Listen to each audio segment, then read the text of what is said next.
Hello दोस्तों, मैं doctor Asad Anees.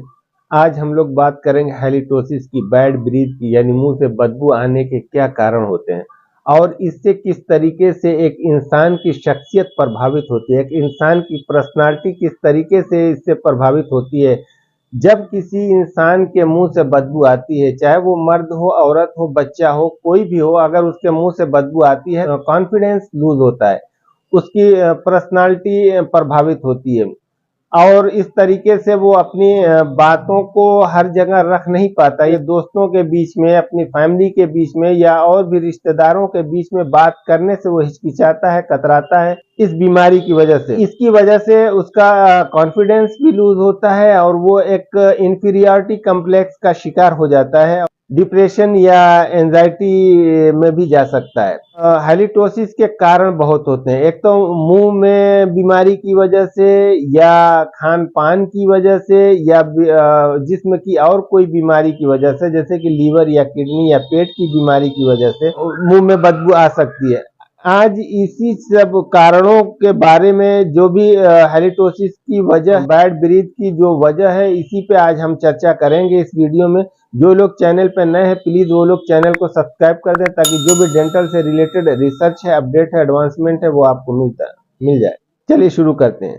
सबसे पहला कारण हम लेते हैं पुअर ओरल हाइजीन का। अच्छा, उससे पहले हम एक चीज बता दें कि हैलिटोसिस का यानी मुंह में बदबू आने का रेशियो जो है, एक सर्वे में ये पता चलता है कि हर 4 में से एक आदमी को हैलिटोसिस या बैड ब्रीथ की शिकायत होती है।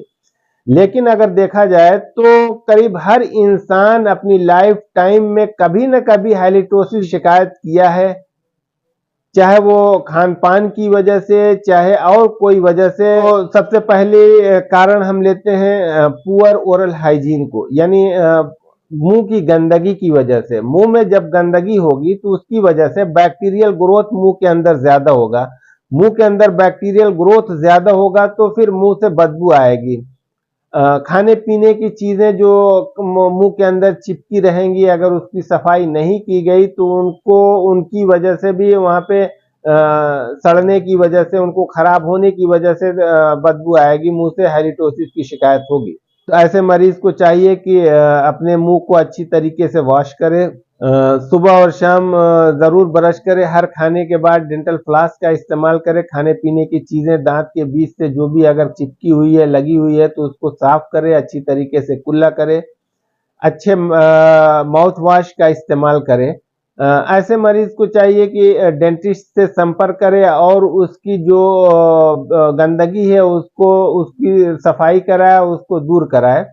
उसके बाद वो उस मरीज को काफी रिलीफ मिल जाएगा। एक बार सफाई हो जाने के बाद, गंदगी हट जाने के बाद, जैसे एक डेंटिस्ट आपको इंस्ट्रक्शन देते हैं, जो सुझाव देते हैं, उसका अगर आप फॉलो करते हैं, उसको आप अपनाते हैं, तो आप इस बीमारी से आप छुटकारा पा सकते हैं।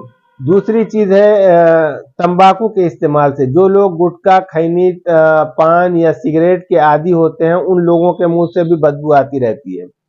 ऐसे मरीज को चाहिए कि अपने तंबाकू की आदत को छोड़े, क्योंकि तंबाकू की आदत चाहे पान की शक्ल में हो, चाहे खैनी की शक्ल में हो, चाहे गुटखे की शक्ल में हो, चाहे वो सिगरेट की शक्ल में हो, वो हर तरीके से आपकी सेहत के लिए नुकसानदेह है। तत्काल प्रभाव से अपनी आदत को छोड़िए और जो भी गंदगी मुंह के अंदर, उस स्टेन, पान का स्टेन जमा हो गया, सिगरेट का स्टेन जमा हो गया, खैनी का स्टेन जमा हो गया, तो उससे डेंटिस्ट से मिलके उसकी सफाई कराइए और आप सुरक्षित रहिए। तीसरी चीज है खान पान की वजह से। लहसुन या प्याज के इस्तेमाल की वजह से मुंह से बदबू आती है। मीट, मांस या मछली खाने वालों में, यानी नॉन वेज के इस्तेमाल करने वालों के मुंह से भी बदबू आती है। तो ऐसे लोगों को चाहिए कि जब भी आप नॉन वेज खाएं या प्याज या लहसुन का इस्तेमाल करें, तो अच्छी तरीके से मुंह को वॉश करें। अच्छे एंटीबायोटिक माउथ वॉश से मुंह को वॉश करें। चौथी चीज है जीरोस्टोमिया, यानी मुंह का सूखा रहने की वजह से, यानी मुंह में लार की कमी की वजह से। लार की कमी बहुत सारी वजह से हो सकता है। एक तो ये वजह है कि पानी का कम इस्तेमाल होने की वजह से, यानी पानी कम पीने की वजह से भी मुंह में लार की कमी हो जाती है। और भी बहुत सारी बीमारियां होती हैं जिसमें जीरोस्टोमिया डेवलप हो जाती है, मुंह में लार की कमी हो जाती है। जब लार की कमी होगी तो वहां पे खाने पीने की चीजें रुकेंगी और सड़ना शुरू होंगी और फिर हैलिटोसिस जैसी बीमारी या मुंह से बदबू जैसी बीमारी होने की शिकायत होगी। क्योंकि लार का काम होता है मुंह को वॉश करना, अच्छी तरीके से लार की वजह से मुंह की सफाई होती रहती है। कुछ बीमारियों में जैसे कि डायबिटीज में और कैंसर, हेड और नेक के कैंसर में मुंह से बदबू आती रहती है। लीवर की बीमारी में भी, गुर्दे की बीमारी में भी कुछ कीटोन बॉडीज के स्मेल मुंह से आते रहते हैं। जो लोग बहुत देर तक भूखे रहते हैं, यानी जो लोग डाइटिंग पे रहते हैं, बहुत देर देर तक भूखे रहते हैं, तो उन लोगों में भी हैलिटोसिस की या मुंह से बदबू आने की शिकायत होती है। सांस की नली के इन्फेक्शन में, यानी टांसिल के इन्फेक्शन में या फेफड़ों के इन्फेक्शन में, निमोनिया में, अस्थमा में, अगर फेफड़ों में इन्फेक्शन है तो उस कंडीशन में भी हैलिटोसिस, बैड ब्रीथ या मुंह से बदबू आने की शिकायत होती है। साइनोसाइटिस की बीमारी में, साइनस के इन्फेक्शन में भी हैलिटोसिस होती है, बैड ब्रीथ होती है। तो जब भी किसी को बैड ब्रीथ हो, कोई मुंह से बदबू आने की शिकायत हो, तो आप डॉक्टर से मिलिए और एक डेंटिस्ट से मिलने के बाद वो जो उसका कारण है, उस कारण को, अगर ओरल कैविटी में उसका कारण है, पुअर ओरल हाइजीन की वजह से है या मुंह में और किसी बीमारी की वजह से है, तो वो डेंटिस्ट से आप उसका ट्रीटमेंट कराइए, इलाज कराइए।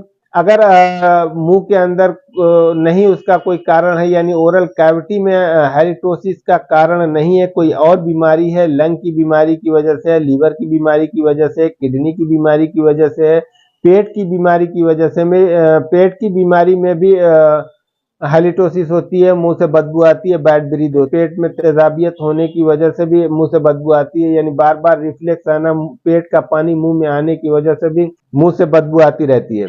तो ऐसी कंडीशन में जो संबंधित डॉक्टर है उससे उसका ट्रीटमेंट कराइए। उस ट्रीटमेंट के बाद, बीमारी खत्म होने के बाद, यह हैलिटोसिस या बैड ब्रीथ की भी बीमारी अपने आप चली जाएगी। हर इंसान को चाहिए कि अपने सफाई का बहुत अच्छी तरीके से ध्यान दे। दोनों टाइम सुबह और शाम ब्रश करे, दोनों टाइम अपने दांतों की सफाई करे, अपने जबान की सफाई करे। जिस तरीके से ब्रश दांतों पे चलाते हैं, दांतों पे ब्रश करने के बाद फिर ब्रश को साफ कर लीजिए, फिर कुल्ला कर लीजिए। साफ करने के बाद उसी ब्रश को फिर जबान पे भी चलाइए, जबान की भी सफाई होनी चाहिए। और अच्छे एंटीबायोटिक माउथ वॉश का इस्तेमाल कीजिए। अगर इस तरीके से आप अपने ओरल हाइजीन को मेंटेन रखते हैं, अपनी मुंह की सफाई को मेंटेन रखते हैं, तो आप हैलिटोसिस या बैड ब्रीथ जैसी शिकायत से दूर रहेंगे। धन्यवाद।